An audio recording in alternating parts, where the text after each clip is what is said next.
You're listening to the Rock and Metal Faith Podcast. With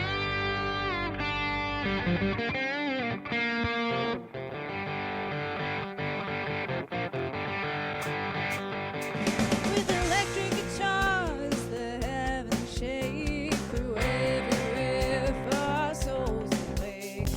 This is rock and metal faith.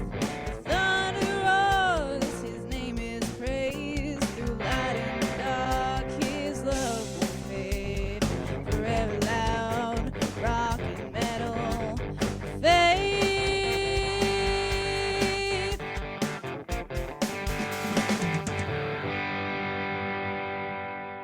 Welcome to the Rock and Metal Faith Podcast, where it's all about the rock that doesn't roll, Christian rock and metal, from the classics to the new bands. I'm your host, Aaron Hancock, and we are joined today with my co-host, Chris Plamondon. How you doing, Chris? I'm doing good. How are you doing, my friend? Sounds good. This is a bonus episode, and normally I've been doing these solo, but I managed to pick a time when Chris could join me, so we're doing this together. For those of you who don't know what we do, every month we do a bonus episode where we run through birthdays, death anniversaries, a couple album anniversaries for that month. And we also talk about a band. I pick a band for the month, and we started kind of running through the classic legendary bands first. So for this month, we are going to talk about Petra, basically one of the pioneers of Christian rock and metal. Petra was founded in 1972, Fort Wayne, Indiana. The original lineup, which only lasted for a couple of years from 72 to 74, included Bob Hartman on guitars and vocals. He was also one of the founders. Greg Howe on vocals and guitar. The two of them kind of traded vocals off and on for a couple of years. They had John DeGruff on bass, Bill Glover on drums. So that was the first lineup.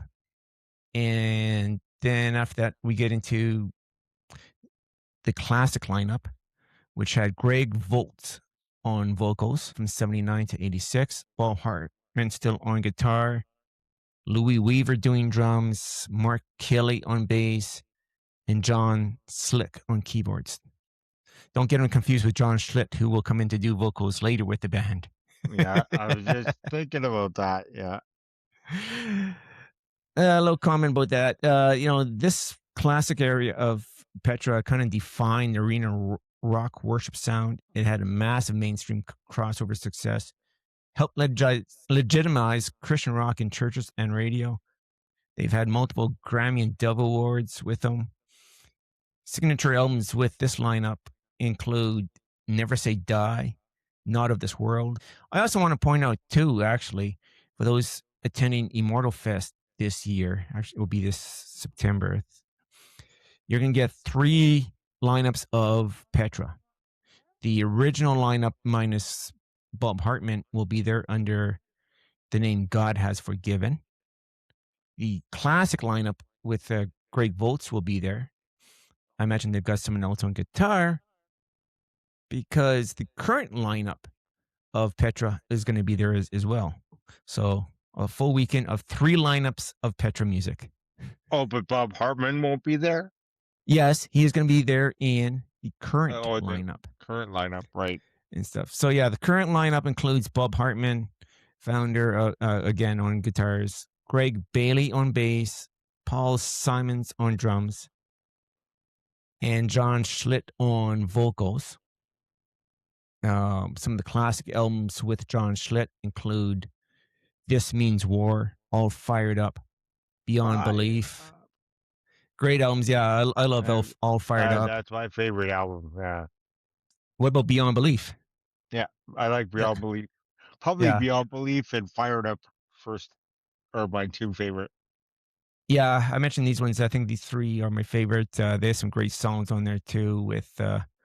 I know they have old stuff, but I can't really, I don't know why, get into. And you know what? And don't forget, Petra has released a brand new album, Hope. Oh, it rocks. Yeah, it's great. First album in 20 years, actually.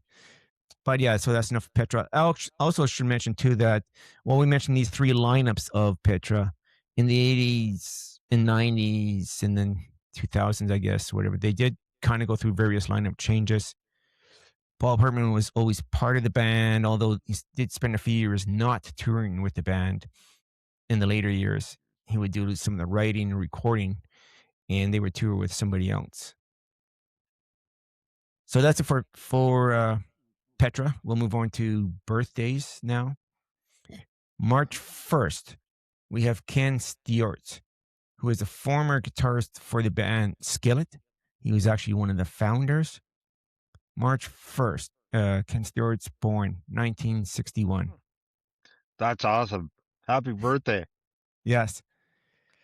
March 11th, we have a couple death anniversaries. March 11th, Ezekiel Fade, also known as Sammy or Jeremy Nuns. He played bass with the band Striken and also played with Paul Kupek's band and The Cry. And Ezekiel Vade died in 2024. And then also in 2024, the next day, March 12th, Michael Knott. Now, I'm not familiar with Michael Knott's music. I know there's people out there who are and fans of Michael Knott. So I figured I'd mention it and we can keep him in memory, I guess. March 12th, though, was a birthday for Anders Kolafors, who is the drummer for Narnia. He joined the band just recently in 2023, which I think means he has appeared on the last album.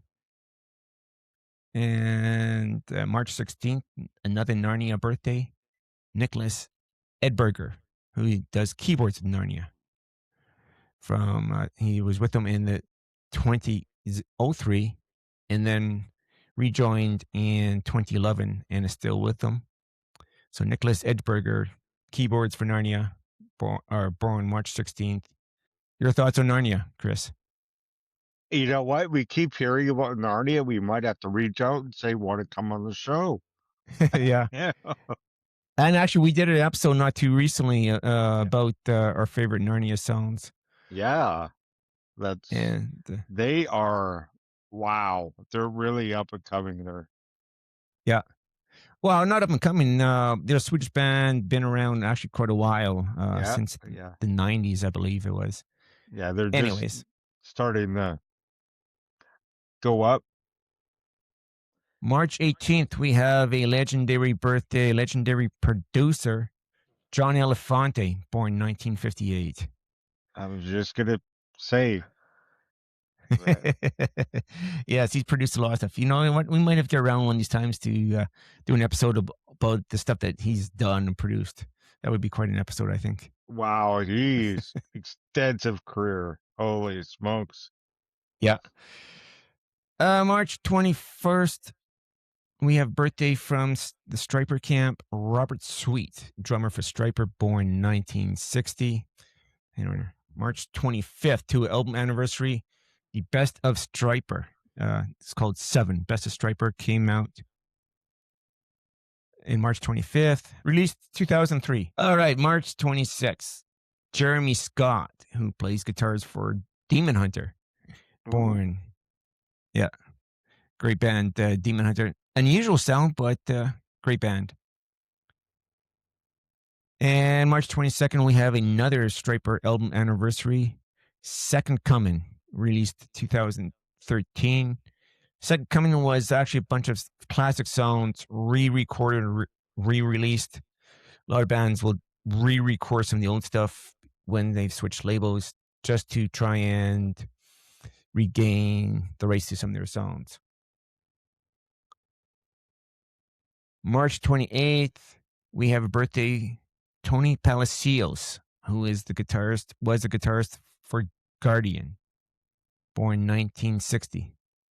We've got March 31st, our last entry. We have another album anniversary. This one not by Striper. This one by Demon Hunter, called Outlive. Came out in 2017. And this one I'm not familiar with. I know some of Demon Hunter's work, but unfortunately, I don't know anything from this album.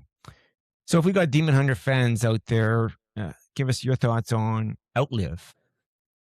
Yeah, happy birthday from all of us at the Rock and Metal Faith podcast. And to all of our listeners, if it's your birthday, happy birthday. There you go. Yes. Once again, that's about it for a bonus episode. Don't forget to share the episode out, tell your friends, and don't keep it a secret. Let everybody know all about the rock and metal faith. That's right. And please let your cat and your dog listen to it. All right. God bless and keep rocking. See you later.